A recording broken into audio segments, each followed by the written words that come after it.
ಆತ್ಮೀಯ ಶರಣ ಬಂದವರೇ, ನಾವು ಈ ಒಂದು ಪ್ರಕೃತಿ ಉಪಚಾರದಲ್ಲಿ ನಾವು ಈಗ ಪ್ರಕೃತಿಗೆ ಪೂರಕವಾಗಿ ಏನೇನು ಪಥ್ಯ ಮಾಡಬೇಕು ಮತ್ತು ಯಾವುದು ಅಪಥ್ಯ ಅನ್ನೋದನ್ನು ನಾವು ಹಿಂದಿನ ಭಾಗದಲ್ಲಿ ನಾವು ನೋಡ್ತಾ ಬಂದಿದ್ದೀವಿ.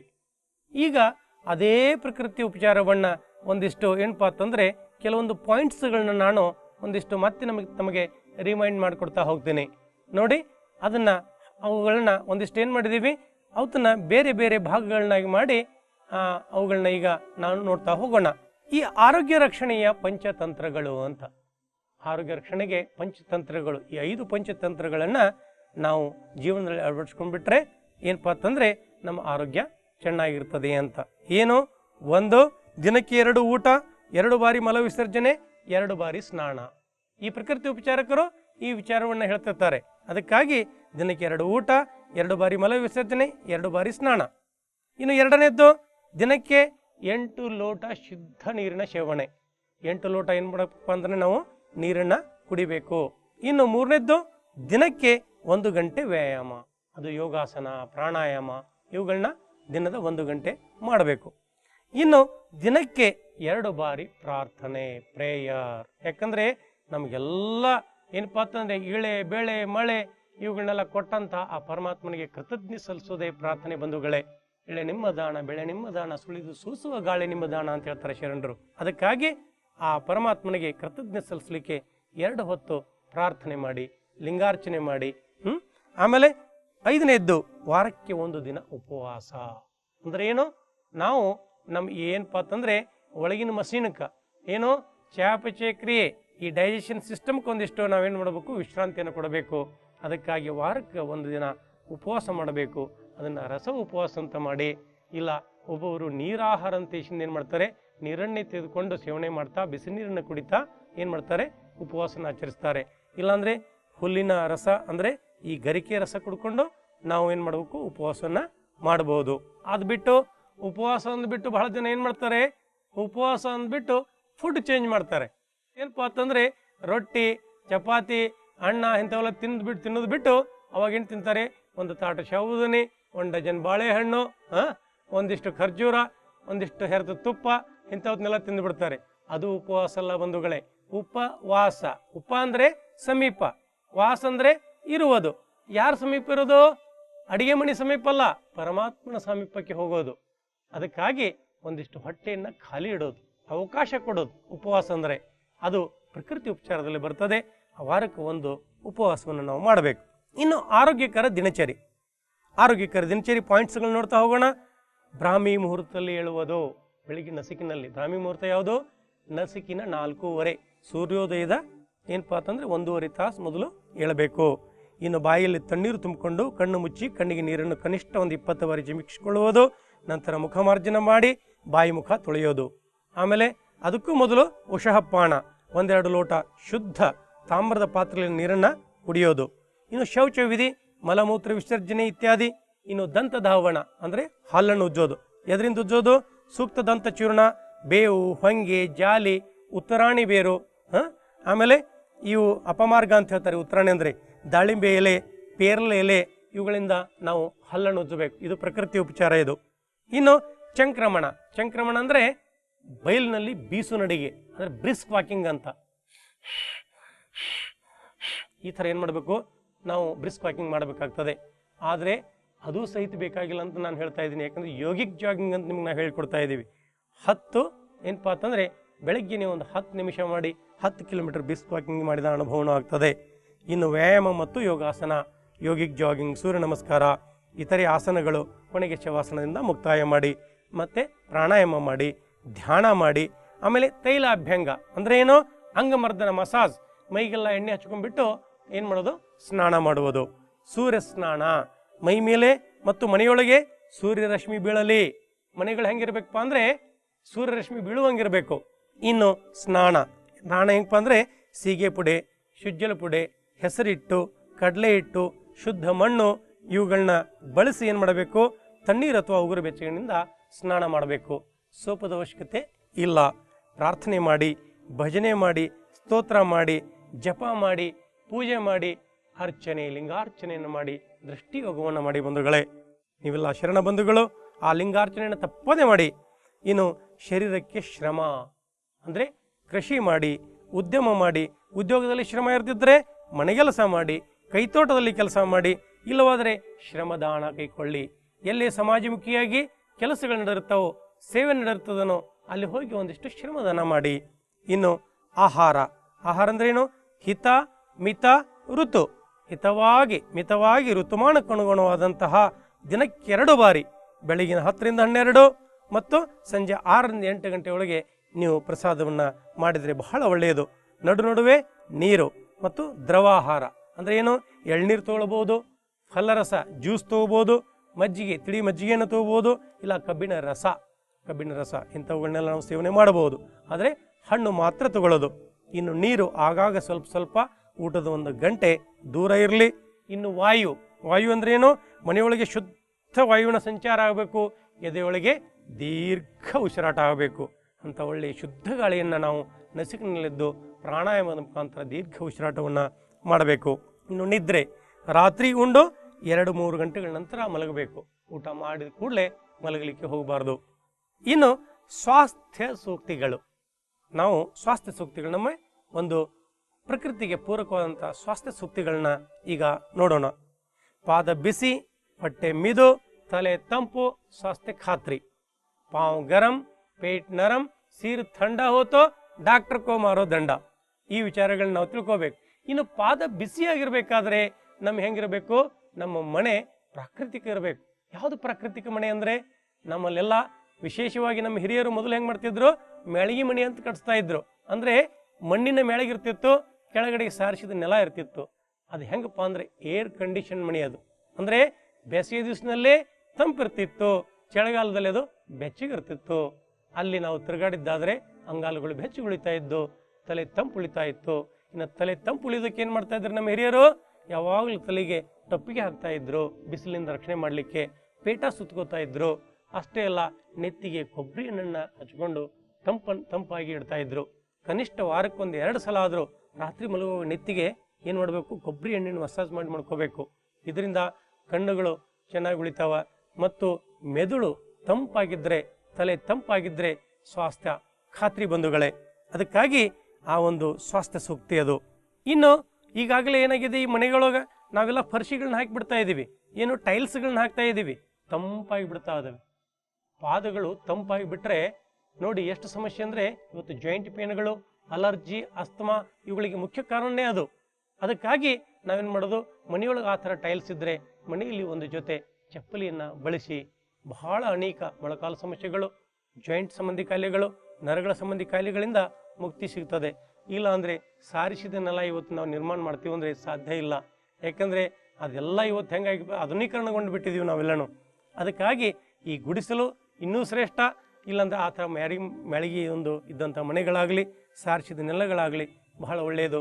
ಇಲ್ಲಾಂದರೆ ಮನೆಯೊಳಗೆ ಏನು ಮಾಡಬೇಕು? ಒಂದು ಗೋಣಿ ಚೀಲವನ್ನು ಎಲ್ಲ ಕಡೆ ಹಾಕಿ ಅದ್ರ ಮೇಲೆ ತಿರುಗಾಡಬೇಕು. ಇತ್ತೀಚೆಗೆ ಆ ಥರ ಏನು ಮಾಡ್ತಾ ಇದ್ದಾರೆ? ಕೆಲವೊಂದು ಮ್ಯಾಟ್ಸ್ಗಳನ್ನ ಅಲ್ಲಿಗೆ ಮನೆಯೊಳಗೆ ಹಾಕ್ತಾ ಇದ್ದಾರೆ. ಇನ್ನು ನೋಡಿ, ದೇಹದೊಳಗೆ ಅವಕಾಶ ಇರಬೇಕು, ಮೈ ಮೇಲೆ ಸೂರ್ಯರಶ್ಮಿ ಬೀಳಬೇಕು, ಶುದ್ಧ ಗಾಳಿಯ ದೀರ್ಘ ಉಸಿರಾಟ ಆಗಬೇಕು, ಶುದ್ಧ ಜಲದ ಸೇವನೆ ಮಾಡಬೇಕು ಮತ್ತು ಭೂಮಿ ತಾಯಿಯ ಸ್ಪರ್ಶ ಇರಬೇಕು. ಇವು ಊಟಕ್ಕಿಂತಲೂ ಮುಖ್ಯ. ಯಾಕಂದರೆ ನಾವು ಬರಿಗಾಲಿನಿಂದ ಒಂದಿಷ್ಟು ಭೂಮಿಯಲ್ಲಿ ಒಂದಿಷ್ಟು ತಿರುಗಾಡಬೇಕು ಮತ್ತು ಸೂರ್ಯನ ಬಿಸಿಲು ನಮಗೆಲ್ಲ ಬಡಿಬೇಕು. ದೀರ್ಘ ಉಸಿರಾಟ ನಾವು ಮಾಡಬೇಕು. ದೇಹದೊಳಗೆ ಒಂದಿಷ್ಟು ಅವಕಾಶ ಇರಲಿಕ್ಕೆ ಎಷ್ಟು ಬೇಕೋ ಅಷ್ಟೇ ಆಹಾರವನ್ನು ನಾವು ತಗೋಬೇಕು ಮತ್ತು ಹೆಚ್ಚೆಚ್ಚಿಗೆ ಜಲದ ಸೇವನೆ ಮಾಡಿದರೆ ಇವು ಊಟಕ್ಕಿಂತಲೂ ಮುಖ್ಯ ಅಂತ ಪ್ರಕೃತಿ ಉಪಚಾರಕರು ಹೇಳ್ತಾರೆ. ಇನ್ನು ವ್ಯಾಯಾಮ ಮತ್ತು ವಿಶ್ರಾಂತಿ ತಪ್ಪದಂತೆ ಜೀವನ ಮಾಡಬೇಕು. ಬರೀ ವ್ಯಾಯಾಮ ಆಗಬಾರ್ದು, ಬರೀ ವಿಶ್ರಾಂತಿನೂ ಆಗಬಾರ್ದು. ಇನ್ನು ಅಜೀರ್ಣ ಮತ್ತು ಮಲಬದ್ಧತೆ ಎಲ್ಲ ರೋಗಗಳ ತಂದೆ ತಾಯಿ. ಇಂಡೈಜೆಷನ್ ಆ್ಯಂಡ್ ಕಾನ್ಸ್ಟಿಪೇಷನ್ ಇವೆಲ್ಲ ರೋಗಗಳನ್ನು ತಂದುಬಿಡ್ತಾವ. ಅದಕ್ಕಾಗಿ ಅವು ಬರದಂತೆ ನಾವು ಪ್ರಕೃತಿದತ್ತವಂಥ ಆಹಾರ ವಿಹಾರಗಳ ಬಗ್ಗೆ ನಮ್ಮಲ್ಲಿ ಚಿಂತನೆ ಇರಬೇಕು. ಇನ್ನು ಗಾಳಿ, ಮಳೆ, ಬಿಸಿಲು, ಚಳಿ, ಸೆಖೆ, ಮಣ್ಣು, ಹಸಿವು, ಶ್ರಮ ಇವುಗಳಿಗೆ ಅಂಜದಿರಿ. ಪ್ರಕೃತಿಯ ಸಂಪರ್ಕದಿಂದ ರೋಗ ನಿರೋಧಕ ಶಕ್ತಿ ನಿಮ್ಮದಾಗಲಿ ಅಂತ ಪ್ರಕೃತಿ ಉಪಚಾರಕರು ಹೇಳ್ತಾರೆ. ಇನ್ನು ಕರಿದ ತಿಂಡಿ ಆರೋಗ್ಯವನ್ನೇ ಕರಗಿಸುವುದು. ಅದಕ್ಕಾಗಿ ಕರಿದ ತಿಂಡಿ, ಕುರುಕುಲು ತಿಂಡಿಗಳಿಂದ ದಯವಿಟ್ಟು ದೂರ ಇರಿ. ಇತ್ತೀಚೆಗೆ ಮಕ್ಕಳಿಗೆ ತಂದೆ ತಾಯಿಂದ್ರೆ ಏನಪ್ಪಾ ಅಂದರೆ ಅಂಥ ಕುರುಕುಲು ತಿಂಡಿಗಳನ್ನ ತಂದು ಕೊಡ್ತಾ ಇದ್ದಾರೆ. ಮಕ್ಕಳು ಹಸಿದಿಲ್ಲ ಅಂತ ಹೇಳ್ತಾರೆ. ನಮ್ಮ ಕಡೆ ಬಂದಿರ್ತಾರೆ, ನಮ್ಮ ಹುಡುಗ ನೋಡ್ರಿ ಎಂಥ ಚೆನ್ನಾಗಿ ಅಡುಗೆ ಮಾಡಿರ್ತೀವಿ, ಊಟನೇ ಮಾಡೋದಿಲ್ಲ ಅಂತ ಹೇಳ್ತಿರ್ತಾರೆ. ಆ ಮಗುವನ್ನ ಕರ್ಕೊಂಡು ಬರ್ರಿ ಅಂತ ನಾವು ಹೇಳ್ತೀವಿ. ತಂದೆ ತಾಯಿಗಳು ನನ್ನ ಮುಂದೆ ಕುಂತಿರ್ತಾರೆ. ಆ ಮಗುವನ್ನ ನಾನು ಪ್ರಶ್ನೆ ಮಾಡ್ತೀನಿ, ಮಗು ನಿನ್ನ ಮನೆಗೆ ಬ್ರೆಡ್ಡು, ಬಿಸ್ಕಿಟು, ಕೇಕು ಯಾರು ತರ್ತಾರಪ್ಪ ಅಂತ ಕೇಳಿದ್ರೆ ಅಪ್ಪನ ಕಡೆ ಕೈ ಮಾಡಿ ತೋರಿಸ್ತದೆ. ಆಮೇಲೆ ಅದನ್ನು ಯಾರಪ್ಪ ನಿನಗೆಲ್ಲನೂ ಚಹಾ ಮಾಡಿ ಕೊಡ್ತಾರೆ ಅಂತ ಕೇಳಿದ್ರೆ ತಾಯಿ ಕಡೆ ಕೈ ಮಾಡಿ ತೋರಿಸ್ತದೆ. ಅದಕ್ಕಾಗಿ ಇವತ್ತು ಯಾವಾಗ ಕೊಡ್ತಾರಪ್ಪ ಅಂದರೆ ಅದು ಬೆಳಿಗ್ಗೆ ಉಪಹಾರದಲ್ಲಿ ಕೊಡ್ತಾರೆ, ಒಳ್ಳೆ ಚೆನ್ನಾಗಿ ತಿಂಡಿ ಮಾಡಿ ಕಟ್ಟಿ ಕೊಡ್ತಾರೆ. ಮಗು ಶಾಲೆಯಿಂದ ಹಾಗೇ ತೊಗೊಂಬರ್ತದೆ. ಸಾಯಂಕಾಲ ಬರ್ತಿದ್ದಂಗೆ ಮತ್ತೆ ಅದೇ ಕುರುಕಲ್ ತಿಂಡಿಗಳನ್ನ ಕೊಡ್ತಾರೆ. ರಾತ್ರಿ ಒಳ್ಳೆ ಅಡುಗೆ ಮಾಡಿರ್ತಾರೆ, ಮಗು ಅದನ್ನು ತಿನ್ನೋದಿಲ್ಲ. ಅದಕ್ಕಾಗಿ ನಾವು ಚೆನ್ನಾಗಿ ನಮ್ಮ ಜೀವನ ಕ್ರಮವನ್ನು ಅರ್ಥ ಮಾಡ್ಕೋಬೇಕು ಬಂಧುಗಳೇ. ಇನ್ನು ನಾಲಿಗೆಗೆ ಕಡಿವಾಣ ಹಾಕಿದಾಗ ಇತರ ಇಂದ್ರಿಯಗಳೆಲ್ಲ ನಿಮ್ಮ ವಶದಲ್ಲಿ ಇರ್ತವೆ ಅಂತ ಹೇಳ್ತಾರೆ. ಈ ನಾಲಿಗೆ 2 ಇಂಚ್ ನಾಲಿಗೆ ಇದೆಯಲ್ಲ, ಇದು ಏನು ಮಾಡಬೇಕು, ನಮ್ಮ ಹಿಡಿತದಲ್ಲಿ ಬರಬೇಕು, ನಮ್ಮ ವಶದಲ್ಲಿ ಬರಬೇಕು. ಇಲ್ಲಾಂದ್ರೆ 2 ಇಂಚ್ ನಾಲಿಗೆ 6 ಫುಟ್ ಶರೀರವನ್ನು ಕೆಡಿಸಿಬಿಡ್ತದೆ. ಇನ್ನು ನಾಲಿಗೆ ಮೇಲೆ ನಮ್ಮ ಹಿಡಿತ ಬರಬೇಕಾದ್ರೆ ನಮ್ಮ ಮನಸ್ಸಿನ ಮೇಲೆ ಧಾರಣಾ ಶಕ್ತಿ ಬರಬೇಕು. ನಮ್ಮ ಮನಸ್ಸಿನ ಮೇಲೆ ಆ ಧಾರಣಾ ಶಕ್ತಿ ಬರಬೇಕಾದ್ರೆ, ನಮ್ಮ ಮನಸ್ಸನ್ನು ಒಂದು ಆರೋಗ್ಯಯುತವಾಗಿ ಇಟ್ಕೋಬೇಕಾದ್ರೆ ನಾವೇನು ಮಾಡಬೇಕು, ದಿನಾಲು ಒಂದಿಷ್ಟು ಪ್ರಾಣಾಯಾಮ, ಆಸನ ಇವುಗಳನ್ನೆಲ್ಲ ಮಾಡ್ತಾ ಹೋಗಬೇಕು. ಇನ್ನು ಮಾರಾಟದ ಊಟದಲ್ಲಿ ನಿಮ್ಮ ಆರೋಗ್ಯಕ್ಕೆ ಜವಾಬ್ದಾರಿ ಯಾರೂ ಇಲ್ಲ. ಈ ಹೋಟೆಲು, ಬೇಕರಿ ಇವುಗಳನ್ನೇನು ಮಾರಾಟ ಮಾಡ್ತಿರ್ತಾರಲ್ಲ, ನಿಮ್ಮ ಆರೋಗ್ಯಕ್ಕೆ ಜವಾಬ್ದಾರಿ ಯಾರೂ ಇಲ್ಲ. ಏನಪ್ಪ ಅಂದರೆ ಅವರಿಗೆಲ್ಲ ದುಡ್ಡು ಬೇಕು. ಅದಕ್ಕಾಗಿ ಅವರು ಏನು ಮಾಡ್ತಿರ್ತಾರೆ, ನಾಲಿಗೆ ನಿಮ್ಮ ಟೇಸ್ಟ್ ನೋಡಿಕೊಂಡು ಅವನ್ನ ಮಾರ್ತಾ ಇರ್ತಾರೆ. ಅದಕ್ಕಾಗಿ ಅವುಗಳನ್ನ ತಿನ್ನೋದು ಬೇಡ. ಬೇರೆ ಬೇರೆ ಎಸೆನ್ಸ್ಗಳನ್ನ ಹಾಕಿರ್ತಾರೆ, ಅವೆಲ್ಲ ಪ್ರಕೃತಿಗೆ ಮಾರಕ ಇರ್ತದೆ ಬಂಧುಗಳೇ. ಅದಕ್ಕಾಗಿ ಮಾರಾಟ ಊಟದಲ್ಲಿ ನಿಮ್ಮ ಆರೋಗ್ಯಕ್ಕೆ ಜವಾಬ್ದಾರಿ ಯಾರೂ ಇಲ್ಲ. ಇನ್ನು ಬಹಳ ಅದ್ಭುತವಾದಂಥ ವಿಚಾರವನ್ನು ಪ್ರಕೃತಿ ಉಪಚಾರಕರು ಹೇಳ್ತಾರೆ, ಕೋಣೆಯಲ್ಲಿದ್ದವ ಕೊಳಿತಾನೆ, ಬಯಲಿಗೆ ಬಂದವ ಬೆಳಿತಾನೆ ಅಂತ. ಎಂಥ ಅದ್ಭುತ ವಿಚಾರ ಅಲ್ಲ ಇದು. ಅಂದರೆ ಪ್ರಕೃತಿ ಜೊತೆಗೆ ಬೆರಿಬೇಕು ಅನ್ನೋಂಥ ವಿಚಾರ ಹೇಳ್ತಾ ಇದ್ದಾರೆ. ಅದನ್ನೇ ಇನ್ನೂ ಏನಪ್ಪ ಅಂತಂದರೆ ಈ ಒಂದು ಜನಪದ ಹೇಳ್ತಾರೆ, ಓಣಿ ಕೂಸು ಬೆಳೀತು, ಕೋಣೆ ಕೂಸ ಕೊಳಿತು ಅಂತ. ಅದಕ್ಕಾಗಿ ಮಕ್ಕಳನ್ನ ಒಂದಿಷ್ಟು ಪ್ರಕೃತಿ ಜೊತೆಗೆ ಬೆರಲಿಕ್ಕೆ ಬಿಡಬೇಕು. ಬರೀ ಅಭ್ಯಾಸ ಅಭ್ಯಾಸ ಅಭ್ಯಾಸ ಅಂದ್ಬಿಟ್ಟು ಏನು ಕಂಪ್ಯೂಟರ್ ಮುಂದೆ ಕುಂದಿರ್ತಾರೆ ಹುಡುಗರು, ಇಲ್ಲಾಂದರೆ ಬರೀ ಏನಪ್ಪ ಅಂತಂದರೆ ಟಿ ವಿ ಮುಂದೆ ಕುಂತ್ಕೊಂಡಿರ್ತಾರೆ. ಹೆಚ್ಚು ಮಕ್ಕಳು ಇವತ್ತು ಟಿ ವಿ ನೋಡಿಕಿಂದ ಆ ಚಿಂಟು ನೋಡಿ ಕೆಡ್ತಾ ಇದ್ದಾನೆ. ಚಿಂಟು ಏನಪ್ಪ ಅಂತಂದರೆ ಅದೊಂದು ಟಿ ವಿ ಸೀರಿಯಲ್ ಅದನ್ನು ನೋಡಿ ಕೆಡ್ತಾ ಇದ್ದಾನೆ. ಅದಕ್ಕಾಗಿ ಇನ್ನು ಮುಂದೆ ಮಕ್ಕಳಿಗೆ ನೀವು ಏನು ತೋರಿಸ್ರಪ್ಪ ಅಂದರೆ ಶ್ರೀ ಬಸವ ಟಿ ವಿ ತೋರಿಸ್ರಿ, ಸಂಸ್ಕಾರವಂತ ಮಕ್ಕಳಾಗ್ತಾರ. ಅದಕ್ಕಾಗಿ ನೋಡಿ ಬಂಧುಗಳೇ, ನೀವೆಲ್ಲನೂ ಆ ಮಕ್ಕಳನ್ನ ಒಂದಿಷ್ಟು ಆ ಒಂದು ಪ್ರಕೃತಿ ಜೊತೆಗೆ ಬೆರಲಿಕ್ಕೆ ಬಿಡ್ರಿ. ಇನ್ನು ಬೇಗ ಮಲಗಿ ಬೇಗ ಏಳುವವರು ಆರೋಗ್ಯವಂತರು, ಶ್ರೀಮಂತರು ಹಾಗೂ ವಿವೇಕಶಾಲಿಗಳು ಆಗುತ್ತಾರೆ. ನೋಡಿ, ಬೇಗ ಮಲಗಬೇಕು ಮತ್ತು ಬೇಗ ಏಳಬೇಕು. ಅದಕ್ಕೆ ಏನು ಹೇಳ್ತಾರೆ ಇಂಗ್ಲೀಷ್ನಲ್ಲಿ, early to bed early to rise makes a man healthy, wealthy and wise ಅಂತ ಹೇಳ್ತಾರೆ. ಅದಕ್ಕಾಗಿ ಹೇ ಮನುಜ, ನಿಸರ್ಗದ ಕಡೆಗೆ ತಿರುಗು, ಇಲ್ಲದಿದ್ದರೆ ಜೀವನವೆಲ್ಲ ಬರೀ ಕೊರಗು. ಅದಕ್ಕಾಗಿ ನಿಸರ್ಗದ ಕಡೆ ನಾವೆಲ್ಲ ಹೊರಳಿ ನೋಡಬೇಕಾಗಿದೆ. ಈ ಒಂದು ಪ್ರಕೃತಿ ಕಡೆಗೆ ನಮ್ಮ ಜೀವನವನ್ನು ನಾವು ಒಯ್ಯಬೇಕಾಗಿದೆ. ಇನ್ನು ಹೇಳ್ತಾರೆ, ಹೊಟ್ಟೆಯೆಲ್ಲ ಮುನ್ಸಿಪಾಲ್ಟಿ ತೊಟ್ಟಿ, ಹೊಟ್ಟೆಯೆಲ್ಲ ಮುನ್ಸಿಪಾಲ್ಟಿ ತೊಟ್ಟಿ, ನೆನಪಿರಲಿ ನೀನೆಂಥವನೇ ಆದರೂ ಜಟ್ಟಿ ಅಂತ. ನಾವು ಜಟ್ಟಿಗಳಾಗಿದ್ದೀವಿ, ನೈಸರ್ಗಿಕವಾಗಿ ಜಟ್ಟಿಗಳಾಗಿದ್ದೀವಿ. ಆದರೆ ಹೊಟ್ಟೆಯನ್ನು ನಾವು ಮುನ್ಸಿಪಾಲ್ಟಿ ತೊಟ್ಟಿ ಮಾಡಿ ಏನೆಲ್ಲ ಇದಕ್ಕೆಲ್ಲ ಹಾಕಬಾರ್ದು. ಇನ್ನು ಹೇಳ್ತಾರೆ, ತಪ್ಪು ಜೀವನ ಪದ್ಧತಿ ತರುವುದು ಅನಾರೋಗ್ಯ, ತಿದ್ದಿಕೊಂಡಲ್ಲಿ ಬರುವುದು ಆರೋಗ್ಯ. ತಿದ್ಕೊಳ್ಬೇಕು ನಾವೆಲ್ಲ, ಏನು ಪ್ರಕೃತಿ ಪೂರಕವಂತ ಜೀವನವನ್ನು ನಡೆಸಬೇಕು.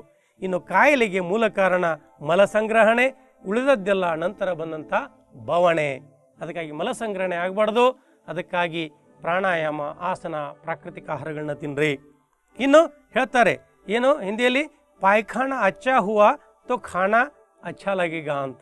ಅಂದ್ರೇನು, ಮೋಷನ್ ಕ್ಲಿಯರ್ ಆದರೆ ನಾಲಿಗೆ ರುಚಿ ಬರ್ತದೆ. ಇನ್ನು ಆರೋಗ್ಯ ಶರೀರದ ಸಹಜ ಗುಣ, ಜೀವ ಹೋರಾಡುವುದು ತೀರಿಸಲು ತನ್ನ ಋಣ, ಆರೋಗ್ಯಕ್ಕೆ ಹಿಂದಿರುಗಲು ಈ ಎಲ್ಲ ಹೋರಾಟ, ಅದಕ್ಕೆ ರೋಗವೆಂದು ನಮ್ಮ ಚೀರಾಟ. ಅದಕ್ಕಾಗಿ ಆ ರೋಗ ಬಂತಿಲ್ಲೋ, ನಾವು ಎಲ್ಲಿ ಪ್ರಕೃತಿಗೆ ವಿಮುಖರಾಗಿದ್ದೀವಿ ಅನ್ನೋದನ್ನು ನೋಡಿಕೊಂಡು ಸ್ವಲ್ಪ ಅದನ್ನು ನಾವು ಪ್ರಾಕೃತಿಕ ಒಂದು ಉಪಚಾರಗಳನ್ನು ಮಾಡ್ಕೊಂಡ್ಬಿಟ್ಟದ್ದಾದರೆ ಆ ರೋಗಗಳು ಹೋಗಿಬಿಡ್ತಾವ. ಇನ್ನು ದೇಹದಲ್ಲಿ ಸುಖ ಹಾಗೂ ಮನಸ್ಸಿನಲ್ಲಿ ಹುಮ್ಮಷ್ಟು ಇದ್ದಷ್ಟು ದಿನ ನಾವು ವೈದ್ಯರಿಂದ ದೂರ ಇರುವುದು ಲೇಸ್ ಅಂತ ಡಾಕ್ಟರ್ BM ಹೆಗ್ಡೆ ಅವರು ನಮ್ಮನ್ನು ಎಚ್ಚರ ಮಾಡ್ತಾರೆ. ಅದಕ್ಕಾಗಿ ನೋಡಿ, ಆ ಆರೋಗ್ಯದ ಶರೀರದ ಸಹಜ ಗುಣ ಅನ್ನುವಂಥ ವಿಚಾರವನ್ನು ಜೀವಿ ಶಾಸ್ತ್ರಿ ಅಂತ ಒಬ್ಬ ನಿಸರ್ಗೋಪಚಾರಕರಿದ್ದಾರೆ ತುಮಕೂರಿನಲ್ಲಿ, ಅವರು ಈ ವಿಚಾರವನ್ನು ಹೇಳಿದ್ದು. ಈಗ ಇದನ್ನು ದೇಹದಲ್ಲಿ ಸುಖ ಹಾಗೂ ಮನಸ್ಸಿನಲ್ಲಿ ಹುಮ್ಮಸ್ಸು ಇದ್ದಷ್ಟು ದಿನ ವೈದ್ಯರಿಂದ ದೂರ ಇರುವುದು ಲೇಸ್ ಅಂತ ಡಾಕ್ಟರ್ BM ಹೆಗ್ಡೆ ಅವರು ಹೇಳ್ತಾರೆ. ಅದಕ್ಕಾಗಿ ಸಾಧ್ಯ ಆದಷ್ಟು ನಾವೇನಪ್ಪ ಅಂತಂದರೆ ಜಾಗೃತರಾಗಿರಬೇಕು ಅನ್ನುವಂಥ ವಿಚಾರವನ್ನು, ಎಚ್ಚರಿಕೆಯನ್ನು ಅವ್ರು ಹೇಳ್ತಾರೆ. ಇನ್ನು ಅನ್ನದಿಂದ ರೋಗ, ಪ್ರಸಾದದಿಂದ ಯೋಗ. ವಿಚಿತ್ರ ಅನಿಸ್ತದಲ್ಲ ನಿಮಗೆ? ಅನ್ನದಿಂದ ರೋಗ, ಪ್ರಸಾದದಿಂದ ಯೋಗ. ನೋಡ್ರಿ, ಆಹಾರವನ್ನ ಪ್ರಸಾದ ಮಾಡ್ಕೊಳ್ಳೋದು, ಅವಾಗ ಅದು ಯೋಗ ಆಗ್ತದೆ. ಅನ್ನದಿಂದ ರೋಗ ಅಂದ್ರೆ ನಾವು ಎಷ್ಟು ತಿನ್ನಬೇಕು ತಿನ್ನಬಾರದು ಅನ್ನೋದನ್ನ ನಾವು ತಿಳ್ಕೊಂಡಲ್ಲಿ ತಿಂದ್ಬಿಡ್ತೀವಲ್ಲ, ವಿವೇಚನೆ ಇಲ್ಲದೆ, ಅದು ಅವಾಗ ರೋಗ ಆಗ್ತದೆ. ಇನ್ನು ಅಮೃತ ಆಹಾರದಿಂದ ಅಪರಿಮಿತ ಶಕ್ತಿ.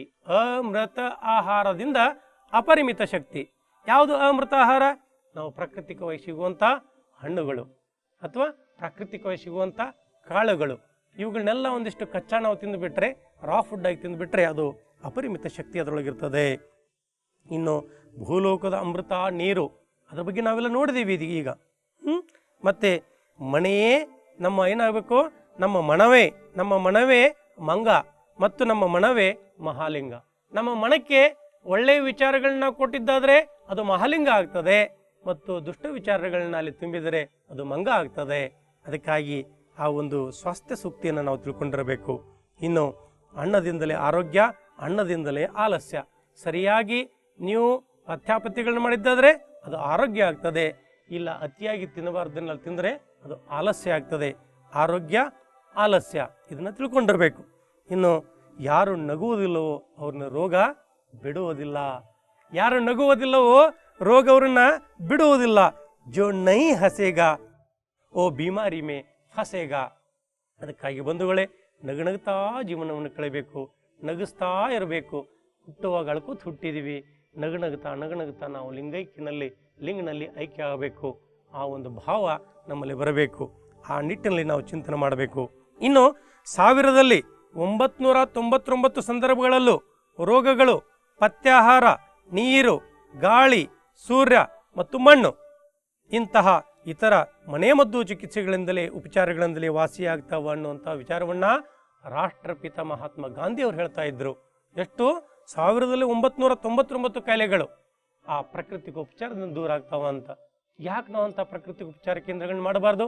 ಆ ನಿಟ್ಟಿನಲ್ಲಿ ನಾವೆಲ್ಲ ಚಿಂತನೆ ಮಾಡಬೇಕು. ಇನ್ನು ಉಂಡು ಉಪವಾಸಿ ಬಳಸಿ ಬ್ರಹ್ಮಚಾರಿ. ಅದಕ್ಕಾಗಿ ಉಂಡು ಉಪವಾಸಿ ಎಷ್ಟು ಬೇಕೋ ಅಷ್ಟನ್ನು ತಿಂತಾ ಇದ್ರು. ಇನ್ನು ಬಳಸಿ ಬ್ರಹ್ಮಚಾರಿ ಹೆಂಗಪ್ಪ ಅಂತಂದ್ರೆ ಬಳಸ್ತಿದ್ರು, ಹೆಂಗಪ್ಪ ಅಂತಂದ್ರೆ ವಿಕೃತವಾಗಿ ಅಲ್ಲ. ಅದಕ್ಕಾಗಿ ಆ ಒಂದು ಉಂಡು ಉಪವಾಸಿ ಬಳಸಿ ಬ್ರಹ್ಮಚಾರಿ ಅನ್ನುವಂಥ ವಿವೇಚನ ಯುಕ್ತ ಜೀವನ ನಮ್ದು ಆಗಬೇಕು ಅನ್ನುವಂಥ ವಿಚಾರ. ಅಂದ್ರೆ ಏನು? ನಮ್ಮ ಒಂದು ವಿಚಾರದಲ್ಲಿ ಏನಪ್ಪಾ ಅಂತಂದ್ರೆ ನಮ್ಮಲ್ಲಿ ಸಂಯಮ ಇರಬೇಕು ಅನ್ನೋದು ಇದರ ಅರ್ಥ ಏನು? ಸಂಯಮದ ಜೀವನ ಇರಬೇಕು ಅನ್ನೋದು. ಆ ಸಂಯಮದ ಜೀವನ ನಮ್ಮದಾಗಬೇಕು. ಇನ್ನೊಂದು ವಿಚಾರವನ್ನ ಬಹಳ ಅದ್ಭುತವಾಗಿ ಪುಟುಕುತ್ತಾರೆ ಶರಣರು. ಪುಟಿಗೆ ಹೇಳ್ತಾರೆ ಏನು? ಇಷ್ಟಲಿಂಗಕ್ಕೆ ತೋರಿ ಮೃಷ್ಟಾನ್ನವ ಹೊಡೆವರು, ಇಷ್ಟಲಿಂಗಕ್ಕೆ ತೋರಿ ಮೃಷ್ಟಾನ್ನವ ಹೊಡೆವರು, ಅರು ಹಿರಿಯರೆಲ್ಲರೂ ತಾಮಸಕ್ಕೊಳಗಾಗಿ ಕೆಟ್ಟರು ಅಂತ. ಇದನ್ನ ಇವತ್ತೇನಪ್ಪಾ ಅಂತಂದ್ರೆ ನೀವು ವಿಚಾರ ಮಾಡಬೇಕು ಈ ಕುರಿತಾಗಿ. ಇದು ಸ್ವಾಸ್ಥ್ಯ ಸೂಕ್ತಿಗಳ ಕುರಿತಾಗಿ ವಿಚಾರ. ಈಗ ಒಂದಿಷ್ಟು ಆಹಾರದ ವರ್ಗೀಕರಣ. ಆಹಾರದ ವರ್ಗೀಕರಣದಲ್ಲಿ ಈಗ ನಾವು ಯಾವುದು ಸಾತ್ವಿಕ, ಯಾವುದು ರಾಜಸಿಕ, ಯಾವುದು ತಾಮಸಿಕ ಅಂತ ನೋಡೋಣ ಬಂಧುಗಳೇ. ಯಾವುದು ಸಾತ್ವಿಕ ಅದೇನಪ್ಪ ಅಂತಂದ್ರೆ ಆರೋಗ್ಯಕ್ಕೆ ಸಾಧಕ ಮತ್ತು ಜೀರ್ಣಕ್ಕೆ ಸುಲಭ. ಅವುಗಳನ್ನ ಒಂದಿಷ್ಟು ಉದಾಹರಣೆ ಸಹಿತ ನಾವು ಕೊಡಬಹುದು. ಏನು? ಯಾವುದು ಸಾತ್ವಿಕ ಅಂದ್ರೆ ರಸಮಯ ಹಣ್ಣುಗಳು, ಘನ ಹಣ್ಣುಗಳು, ಕಬ್ಬು, ಎಲೆ ತರಕಾರಿಗಳು, ಬಳ್ಳಿ ತರಕಾರಿಗಳು, ನೆಲದ ಮೇಲಿನ ತರಕಾರಿಗಳು, ನೆನೆಸಿದಂಥ ಕಾಳುಗಳು, ಗಜ್ಜರಿ, ಇವೇನಪ್ಪ ಅಂತಂದ್ರೆ ಸಾತ್ವಿಕ. ಸಾತ್ವಿಕ ಜೀವನವನ್ನು ನಾವು ಮಾಡಿದ್ದಾದ್ರೆ ಪರಮಾತ್ಮನಿಗೆ ಹತ್ತಿರ ಆಗ್ತಾ ಹೋಗ್ತೀವಿ. ಇನ್ನು ರಾಜಸಿಕ. ಯಾವುದು ರಾಜಸಿಕ ಅಂದ್ರೆ ಅದು ತಾಮಸಿಕ ಮತ್ತು ಸಾತ್ವಿಕದ ನಡುವೆ ಇರತಕ್ಕಂಥದ್ದು. ಅದು ನೋಡ್ರಿ ಯಾವುದಪ್ಪ ಅಂದ್ರೆ ನೆಲದಡಿಯ ತರಕಾರಿಗಳು, ಪೂರ್ಣ ಸಿಪ್ಪೆ ತೌಡು ಸಹಿತ ಧಾನ್ಯಗಳು, ಮತ್ತೆ ಬೇಳೆಕಾಳುಗಳು, ಇನ್ನು ಶುದ್ಧ ಹಾಲು ಮತ್ತು ಬೆಲ್ಲ. ಇವೇನಾಗ್ತದೆ? ರಾಜಸಿಕ ಹಾಲದಲ್ಲಿ ಈ ಒಂದು ಕ್ಯಾಟಗರಿಯಲ್ಲಿ ಬರ್ತದೆ. ಇನ್ನು ತಾಮಸಿಕ ಯಾವುದಪ್ಪ ಅಂದ್ರೆ ಅದು ಜೀರ್ಣಕ್ಕೆ ಕಠಿಣ, ಅದು ರೋಗಕಾರಕ. ಯಾವುದಪ್ಪ ಅಂದ್ರೆ ಉದಾಹರಣೆಗಳನ್ನು ಕೊಡ್ತಾರೆ. ಸಿಪ್ಪೆ ತೌಡು ರಹಿತ ಧಾನ್ಯಗಳು ಮತ್ತು ಬೇಳೆಕಾಳುಗಳು, ಹಾಲಿನ ಉತ್ಪನ್ನಗಳು, ಎಣ್ಣೆಗಳು, ಸಂಸ್ಕರಿತ ಎಣ್ಣೆಗಳು, ಸಂಸ್ಕರಿತ ಆಹಾರ, ವನಸ್ಪತಿ ಅಂದ್ರೆ ಡಾಲ್ಡಾ ಅಂತ ಹೇಳ್ತೀವಲ್ಲ ಅದು, ಇನ್ನು ಉಪ್ಪು, ಸಕ್ಕರೆ, ಮಾಂಸಾಹಾರ. ನೋಡಿ 5 ಬಿಳಿ ವಿಷಯಗಳು. ಇವೆಲ್ಲನೂ ಏನಪ್ಪಾ ಅಂತಂದ್ರೆ ಉಪ್ಪು, ಸಕ್ಕರೆ ಮತ್ತು ಈ ಉಪ್ಪು, ಸಕ್ಕರೆ, ಮೈದಾ, ಹೌದಾ? ಆಮೇಲೆ ಈ ಹಾಲು ಮತ್ತೆ ಇವೇನಪ್ಪ ಅಂತಂದರೆ ಇವು 5 ಬಿಳಿ ವಿಷಯಗಳು ಅಂತ ಹೇಳ್ತಾರೆ. ಅದಕ್ಕಾಗಿ ಇವು ನಾವೇನಪ್ಪ ಅಂತಂದರೆ ಅದರಿಂದ ದೂರ ಇರಬೇಕು. ಇದೆಲ್ಲ ತಾಮಸಿಕದಲ್ಲಿ ಬರ್ತದೆ. ಇದನ್ನೇ ನಾವು ಒಂದಷ್ಟು ಸಂಕ್ಷಿಪ್ತವಾಗಿ ಅದನ್ನೇ ನಾವೇನು ಹೇಳ್ಬೋದು, ಯಾವುದು ಸಾತ್ವಿಕ ಅದನ್ನು ನಾವು ಪ್ರಕೃತಿ ಅನ್ನಬಹುದು, ಯಾವುದು ರಾಜಸಿಕ ಅದನ್ನೊಂದಿಷ್ಟು ಸಂಸ್ಕೃತಿ ಅಂತ ಅನ್ಬೋದು, ಇನ್ನು ಯಾವುದು ತಾಮಸಿಕ ಅದನ್ನು ವಿಕೃತಿ ಅಂತ ಹೇಳ್ತಾರೆ. ಅದನ್ನು ಒಂದಿಷ್ಟು ಉದಾಹರಣೆ ಕೊಡ್ಬೋದು. ಒಂದು ಕಬ್ಬಿಣ ಜಲ್ಲೆಯನ್ನು ನಿಮ್ಮ ಕೈ ಕೊಟ್ಟಾರ, ಒಂದು ಕಬ್ಬಿಣ ಬಾಲೆಯನ್ನು ನಿಮ್ಮ ಕೈಯಲ್ಲಿ ಕೊಟ್ಟಾರ, ಹಲ್ಲು ಗಟ್ಟಿ ಮುಟ್ಟದಾವು. ಆ ಹಲ್ಲು ಗಟ್ಟಿ ಮುಟ್ಟಿದ್ದಂಥ ಹಲ್ಲನ್ನು ನೀವೇನಪ್ಪ ಅಂತಂದರೆ ಆ ಕಬ್ಬಣ್ಣ ಜಗದು ಜಗದು ಚೆನ್ನಾಗಿ ರಸವನ್ನು ನಾವು ನುಗ್ಗಿದ್ದಾದರೆ ನಮ್ಮಲ್ಲಿ ಅದ್ಭುತವಾದಂಥ ಆನಂದ ಆಗ್ತದೆ. ಇದೇನಪ್ಪ ಅಂತಂದರೆ ಇದು ಪ್ರಕೃತಿ. ಅದೇ ಕಬ್ಬಣ್ಣ ಒಂದಿಷ್ಟು ಗಾಣಕ್ಕೆ ಹಾಕಿ ರಸ ತೆಗೆದು ಅದರೊಳಗೆ ಒಂದಿಷ್ಟು ಐಸ್ ಪ್ಯಾಕ್ಸ್ ಹಾಕಿ ಅದೊಂದಿಷ್ಟು ಲಿಂಬೆಹಣ್ಣು ಹಿಂಡಿ ಅದನ್ನು ಜ್ಯೂಸ್ ಅಂತ ಕುಡಿತೀವಲ್ಲ, ಅದನ್ನು ಸಂಸ್ಕೃತಿ ಅಂತ ಅನ್ಬೋದು. ಅದೇ ಕಬ್ಬಿಣ ರಸವನ್ನ ಏನಪ್ಪಾ ಅಂದರೆ ಡಿಸ್ಟಿಲರಿಗೆ ಒಯ್ದು ಅದರಿಂದ ಏನಪ್ಪ ಅಂತಂದರೆ ಸಾರಾಯಿ ಮಾಡಿ ಕುಡಿದು ಎಲ್ಲಿ ಬೇಕೆಲ್ಲ ತೂಗಾಡಿ ಯಾರು ಬೇಕೇನಾದರೂ ಅಂದು, ಹೌದಾ, ಸಮಾಜದಲ್ಲಿ ಕೋಲಾಹಲ ಸೃಷ್ಟಿಸ್ತಾರಲ್ಲ, ಅದನ್ನು ವಿಕೃತಿ ಅನ್ನಬಹುದು. ಇನ್ನು ಒಂದು ಮೋಸಂಬಿ ಹಣ್ಣನ್ನು ಕೊಟ್ಟಿರ್ತಾರೆ ಅಥವಾ ಕಿತ್ತಳೆ ಹಣ್ಣನ್ನು ಕೊಟ್ಟಿರ್ತಾರೆ, ಅದನ್ನು ಚೆನ್ನಾಗಿ ನೀವು ರಸವನ್ನು ಆಸ್ವಾದಿಸ್ತಾ ತಿನ್ನಿರಿ, ಅದು ಏನಾಗ್ತದೆ ಪ್ರಕೃತಿ ಆಗ್ತದೆ. ಅದು ಜ್ಯೂಸ್ ತೆಗೆದು ಕೊಡ್ರಿ, ಅದು ಏನಾಗ್ತದೆ ಸಂಸ್ಕೃತಿ ಆಗ್ತದೆ. ಅದೇ ಮೋಸಂಬಿ ಹಣ್ಣಿಂದ ವೈನ್ ಮಾಡಿ ಕೊಡಿದ್ರೆ ಅದು ವಿಕೃತಿ ಆಗ್ತದೆ ಬಂಧುಗಳೇ. ಅದಕ್ಕಾಗಿ ಈ ಆಹಾರದಲ್ಲಿ ವರ್ಗೀಕರಣವನ್ನು ನಾವು ಚೆನ್ನಾಗಿ ಅರ್ಥ ಮಾಡಿಕೊಂಡಿರಬೇಕು. ಇನ್ನು ಅಡಿಗೆ ವಿಧಾನಗಳಲ್ಲಿ ವರ್ಗೀಕರಣ ಏನು? ಅಡಿಗೆ ವಿಧಾನಗಳಲ್ಲಿ ವರ್ಗೀಕರಣ ನೋಡಿ, ಯಾವುದು ಸಾತ್ವಿಕ, ಯಾವುದು ರಾಜಸಿಕ, ಯಾವುದು ತಾಮಸಿಕ. ಯಾವುದು ಸಾತ್ವಿಕ ಅಂದರೆ ನೀರಗ್ನಿ, ಸೌರಸಿದ್ಧ ಅದು ಅಮೃತ. ಇನ್ನು ಸುಡುವುದು, ಸುಟ್ಟು ತಿನ್ನೋದು, ಸೀತನಿಯನ್ನು ಸುಟ್ಟು ತಿಂತಾ ಇದ್ರು ನಮ್ಮ ಹಿರಿಯರು, ಹೌದಾ. ಸುಟ್ಟು ತಿನ್ನೋದು ಏನಪ್ಪಾ ಅಂತಂದ್ರೆ ಇದು ಸಾತ್ವಿಕ. ಇನ್ನು ನೀರಗ್ನಿಯಲ್ಲಿ ಮಾಡಿದ್ದು ಗಡಿಗೆಯಲ್ಲಿ, ಮಣ್ಣಿನ ಗಡಿಗೆಯಲ್ಲಿ ಏನಪ್ಪಾ ಅಂತಂದ್ರೆ ಡಬಗೆ ಹಾಕಿ ಕುದಿಸಿ ತಿಂತಾ ಇದ್ರು. ಇನ್ನು ಅದೇ ಸೌರಸಿದ್ಧ ಅಂದರೆ ಸೌರ ಪೆಟ್ಟಿಗೆಗಳಂತ ಬಂದಾವು, ಅವುಗಳೆಲ್ಲ ಸ್ವಲ್ಪ ಅವುಗಳಿಗೆ ಏನು ಒಳಗಡೆ ಎಲ್ಲ ನೀವು ಕಾಳುಗಳನ್ನು ಕಾಯಿಪಲ್ಯಗಳನ್ನ ಹಾಕಿಟ್ಬಿಟ್ಟು ಬಿಸಿಲಿಗಿಟ್ಬಿಟ್ಟು ಅಡಿಗೆ ತಯಾರಾಗಿಬಿಡ್ತದೆ, ಅದು ಸಾತ್ವಿಕ. ಯಾವುದು ರಾಜಸಿಕ?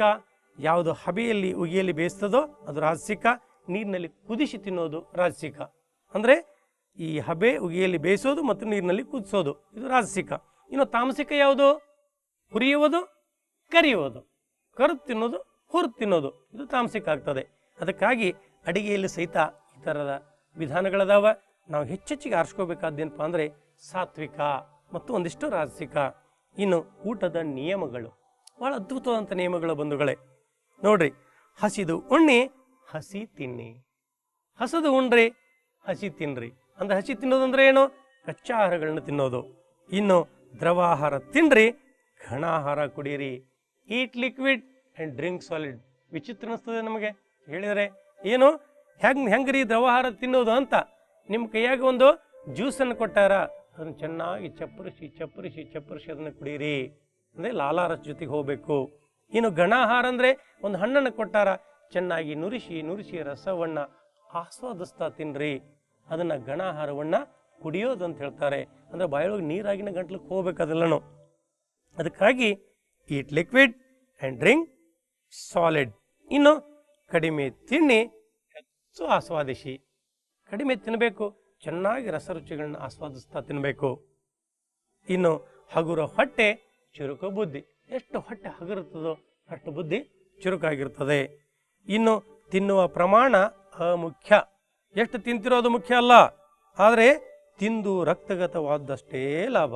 ತಿಂದದ್ದು ಎಷ್ಟರ ಮಟ್ಟಿಗೆ ನಿಮ್ಮಲ್ಲಿ ಡೈಜೆಷನ್ ಆಗ್ತದೆ ಮತ್ತು ಎಷ್ಟರಷ್ಟು ನಿಮಗೆ ಏನು ರಕ್ತಗತ ಆಗ್ತದೆ ಅನ್ನೋದನ್ನೇ ಮುಖ್ಯ.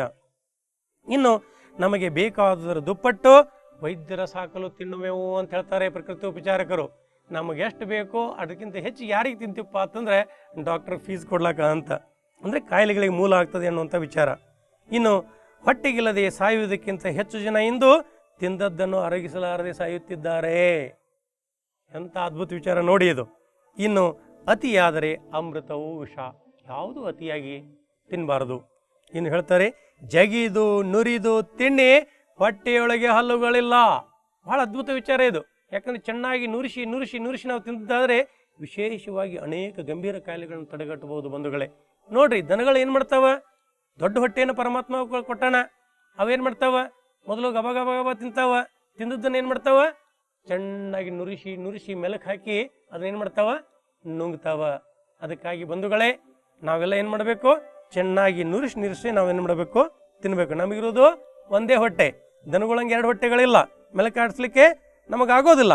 ಅದಕ್ಕಾಗಿ ನೋಡಿ, ಜಗಿದು ನುರಿದು ತಿನ್ನಿ, ಹೊಟ್ಟೆಯೊಳಗೆ ಹಲ್ಲುಗಳಿಲ್ಲ, ನಾಲಿಗೆಯ ಮೇಲೆ ಸವಿದು ಉಣ್ಣಿ, ಹೊಟ್ಟೆಗಳಿಗೆ ರುಚಿಗ್ರಾಹಿಗಳಿಲ್ಲ. ಹುಳಿ, ಉಪ್ಪು, ಒಗರು, ಖಾರ ಇವೆಲ್ಲ ಎಲ್ಲಿ ಗೊತ್ತಾಗ್ತವ? ನಾಲಿಗೆ ಮೇಲೆ ಗೊತ್ತಾಗ್ತದೆ. ಅದಕ್ಕಾಗಿ ಬಂಧುಗಳೇ, ನಾವು ಚೆನ್ನಾಗಿ ಏನು ಮಾಡಬೇಕು, ಆ ರಸರುಚಿಗಳನ್ನ ಆಸ್ವಾದನ ಮಾಡ್ತಾ ತಿನ್ನಬೇಕು. ಇನ್ನು ಅಜೀರ್ಣೇ ಭೋಜನಮುಷಂ, ಭೋಜನ ಅಂತೆ ಜಲಮುಷಂ ಅಂದರೆ ಏನು? ಊಟದ ಗುಣ ಏನಪ್ಪ ಅಂತ ಅತಿಯಾಗಿ ತಿಂದರೆ ಭೋಜನ ಅಂದರೆ ಆಹಾರ ವಿಷ ಆಗ್ತದೆ. ಊಟ ಆದ ಕೂಡಲೇ ನೀರು ಕುಡಿದ್ರೆ ನೀರು ವಿಷ ಆಗ್ತದೆ.